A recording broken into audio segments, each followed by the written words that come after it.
হ্যাঁ, কেমন আছেন আপনি? ধান আমরা তো কৃষি নির্ভর দেশ। এখানে কিন্তু ধান তৈরি হয়।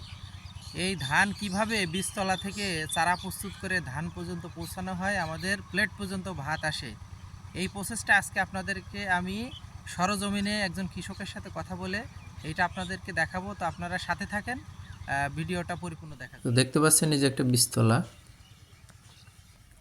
এই বীজতলাতে কিন্তু কিছুদিন আগেই ধানের বীজগুলো অঙ্কুরিত করে এই মাটিতে রোপণ করা হয়েছিল এবং অঙ্কুরিত বীজ থেকে কিন্তু দ্রুত সবুজে ভরপুর আমাদের ধানের চারা উৎপাদন হচ্ছে। তো এই ধানের চারা উৎপাদন প্রসেসটা কিন্তু বেশ জটিল এবং বেশ সময় সাপেক্ষ।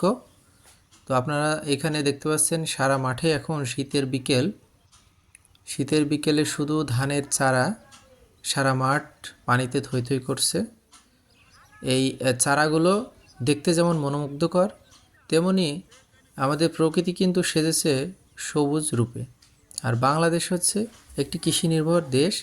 এখানে আমাদের ধান প্রধান অর্থকরী ফসল এবং উৎপাদিত ফসল।